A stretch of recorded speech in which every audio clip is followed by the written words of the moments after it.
بسم اللہ الرحمن الرحیم۔ السلام علیکم زین العابدین چینل کے معزز خواتین و حضرات، اللہ کے حبیب صلی اللہ علیہ وآلہ وسلم پر درود و سلام بھیجنا ایک محبوب و مقبول ترین عمل ہے۔ درود کے اس عمل سے لاکھوں کروڑوں لوگ جھولیاں بھر چکے ہیں۔ آپ بھی ناظرین اس درود کے عمل سے محروم نہ رہیں۔ لوگوں میں درود کا یہ عمل بہت مشہور ہے۔ آپ کو اس ویڈیو میں درود تنجینہ کا ایک دن کا عمل بتائیں گے۔ آپ صرف ایک دن یہ عمل کر لیں تو انشاءاللہ زندگی میں سکون آ جائے گا۔ یہ درود تنجینہ کا انتہائی آزمایا ہوا عمل ہے۔ اس عمل سے آپ کا ہر مسئلہ اللہ کے حکم سے حل ہوگا، بلکہ میں یقین سے کہتا ہوں کہ آپ کے ناممکن مسائل حل ہو جائیں گے، ناممکن حاجتیں پوری ہو جائیں گی۔ یہ عمل خاص کر خواتین کے لیے ریکمینڈڈ ہے۔ اگر آپ چاہتی ہیں کہ شوہر کے پاس دولت کی فراوانی ہو جس سے آپ کے گھر کے مسائل میں کمی ہو جائے، آپ رزق حلال سے مالا مال ہو جائیں، تو ویڈیو کو مکمل غور سے دیکھ لیں اور آج کے اس عمل کو سمجھ کر مرد حضرات بھی اس عمل کو کریں۔ اگر دن میں صرف ایک وقت ہم اس نبوی عمل پر لگا دیں تو اللہ تعالیٰ کائنات میں سکون آ جائے گا، راحت آ جائے گی، ہمارے گھر منور ہو جائیں گے، ہماری زندگی بابرکت ہو جائے گی، ہماری نسلیں روشن ہو جائیں گی۔ اس نبوی عمل کو پڑھنے والوں کو غم نہیں آتے ہیں تو ڈر جاتے ہیں، بلکہ مصیبتیں بھی نہیں آتی ہیں تو ٹل جاتی ہیں۔ اس عمل سے نسلیں بھی بابرکت ہوتی ہیں، نسلیں ویران نہیں ہوتی، عمروں میں برکت ہوتی ہے۔ اللہ فقر، غربت، تنگ دستی، فاقوں اور پریشانیوں سے بچاتا ہے۔ اس عمل سے زندگی میں راحتیں، برکتیں، عزتیں، شان و شوکتیں ملتی ہیں، بلکہ قبروں میں روشنی ہوتی ہے۔ اس نبوی عمل کے ساتھ زندگی کی سانسیں ہیں، زندگی کا نظام ہے۔ بلکہ علامہ ابن حجر منیر نے ایک بزرگ شیخ صالح موسیٰ کا واقعہ بیان کیا ہے کہ انہوں نے بتایا کہ ہمیں قافلے کے ساتھ ایک بحری جہاز میں سفر کر رہے تھے کہ جہاز طوفان کی زد میں آ گیا۔ یہ طوفان قہر خداوندی بن کے جہاز کو ہلانے لگا۔ ہم لوگ یقین کر بیٹھے تھے کہ چند لمحوں کے بعد جہاز ٹوٹ جائے گا اور ہم کچھ دیر میں لقمہ اجل بن جائیں گے، کیونکہ انہوں نے بھی یہ سمجھ لیا تھا کہ اتنے تند و تیز طوفان سے کوئی قسمت والا جہاز بچتا ہے۔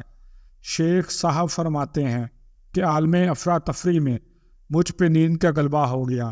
خواب میں میں نے دیکھا کہ میرے خواب میں ایک بزرگ تشریف لائے اور مجھے حکم دیا کہ تم اور تمہارے ساتھ جو لوگ ہیں یہ اس درود کو 1000 مرتبہ پڑھیں، طوفان رک جائے گا۔ جب میں بیدار ہوا، اپنے دوستوں کو جمع کیا، وضو کیا اور درود پاک پڑھنا شروع کر دیا۔ ابھی ہم نے 300 مرتبہ درود پاک پڑھا تھا کہ طوفان کا زور کم ہونے لگا۔ آہستہ آہستہ طوفان رک گیا اور تھوڑی دیر بعد ہی آسمان صاف ہو گیا اور سمندر کی سطح پرسکون ہو گیا۔ اس درود پاک کی برکت سے تمام جہاز والوں کو اللہ نے نجات فرمائی اور اس نجات کی وجہ سے اس درود پاک کا نام تنجینہ رکھا گیا، یعنی نجات والا درود ہے۔ بہت سے بزرگوں سے منقول ہے کہ وہ بیماری اور دب کی حالت میں خاص و خاص درود شریف کی کثرت کیا کرتے تھے۔ بلکہ اس خاص و خاص درود تنجینہ کا وظیفہ یہ ہے کہ درود تنجینہ 1000 مرتبہ پڑھے، چاہے گھر کے تمام افراد مل کر پڑھیں۔ اگر اکیلے پڑھیں تو 3 دن کے اندر 1000 پورا کرنا ہے۔ پہلے دن 300 تک ضرور پڑھنا ہے اور اپنی مشکل کا سخت تصور کر لیں کہ اس درود شریف کی برکت سے یہ مسئلہ حل ہو جائے گا، تو انشاءاللہ مشکل حل ہو جاتی ہے۔ میرا تو بارہا کا آزمودہ ہے۔ اور ہاں خواتین و حضرات، اکثر یہ ہوتا ہے کہ وظیفہ عملیات میں کامیابی نہیں ملتی۔ وظیفہ اور عملیات پڑھنے میں کچھ ضروری باتوں کا خیال ضروری رکھیے، تو انشاءاللہ آپ کو جلد کامیابی ہوگی۔ اس میں سے اول اور یہ ہے کہ آپ سب سے پہلے نمازوں کی پابندی کیجیے اور جو الفاظ وظیفے میں آتے ہیں اس کو صحیح تلفظ کے ساتھ پڑھیں۔ باوضو ہو کے وظیفہ کرنے کی کوشش کیجیے۔ جس وظیفہ کا جو طریقہ کار بتایا گیا ہے، اول اور آخر کتنی مرتبہ درود پڑھنا ہے، جس طرح بتایا گیا ہے اس طرح عمل کرنے کی کوشش کریں، اور اگر کوئی وقت مقرر کیا گیا ہے تو اسی وقت پڑھیں، تو انشاءاللہ وظیفے کا اثر بہت جلد ہوگا۔ یا کسی کو اگر سخت حاجت ہو تو اس کو پڑھنے کی ترکیب یہ ہے کہ ہر روز بوقت نماز عشاء یعنی کہ نماز عشاء کے بعد کھڑے ہو کر اس درود پاک کو پڑھیں، لیکن اس سے قبل 2 نفل برائے قضائے حاجت ادا کریں۔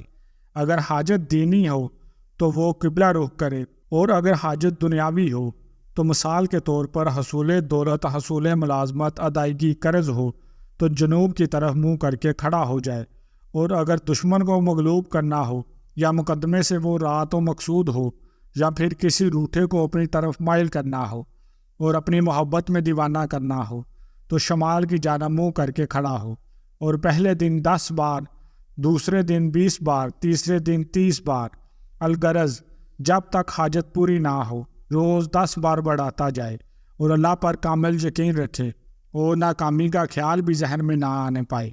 یاد رہے کہ یہ عمل ناجائز حاجات کے لیے نہیں کرنا، ناجائز حاجات کے لیے اس کی اجازت نہیں ہے۔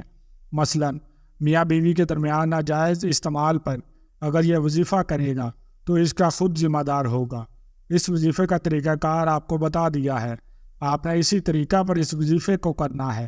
اس درود میں ناظرین آپ اللہ سے یہ کہتے ہیں کہ اے پروردگار، آپ درود نازل فرمائے محمد صلی اللہ علیہ وآلہ وسلم پر، ایسا درود جس کی برکت سے آپ ہمیں ہر مصیبت اور آفت سے نجات عطا فرمائیں، اور اس کے ذریعے آپ ہماری تمام حاجات پوری کریں اور ہمیں تمام گناہوں سے پاک کریں، اور اپنے ہاں ہمیں اعلیٰ درجات تک بلندی عطا کریں، اور تمام خیروں کی انتہا تک ہمیں پہنچائیں، زندگی میں بھی اور موت کے بعد بھی۔ ناظرین، آپ کو اس درود کے عمل سے موت کے بعد بھی فائدہ ہوگا، اور زندگی میں بھی آپ کو اس عمل کا فائدہ ہوگا۔ آفات اور مصیبتوں سے نجات کے لیے آپ اس عمل کو کریں، گھر اور کاروبار میں خوشحالی کے لیے بھی آپ اس عمل کو کریں، حاجات اور مناجات اور دعاؤں کی مقبولیت کے لیے بھی آپ اس عمل کو 1 مرتبہ زندگی میں لازمی کریں۔ درود تنجینہ 1000 مرتبہ پڑھیں، چاہے گھر کے تمام افراد مل کر پڑھ لیں، اگر اکیلے پڑھیں تو 3 دن کے اندر 1000 پورا کرنا ہے، پہلے دن 300 تک ضرور پڑھنا ہے۔ درود اللہ اور ملائکہ کی سنت بھی اور قبولیت دعا کا سبب بھی۔ اللہ تعالی ہمیں اس کی قدر کرنے اور اسے اپنی زندگی میں اپنانے کی توفیق نصیب فرمائے، آمین یا رب العالمین۔ روحانی اور جسمانی مسائل کے حل کے لیے ناظرین آپ ہمارے چینل پر مزید اچھی ویڈیوز بھی دیکھ سکتے ہیں۔ یہاں پر مجھے دیجیے آپ اجازت، ملتے ہیں اگلی آنے والی نئی ویڈیو میں، تب تک کے لیے اللہ نگہبان۔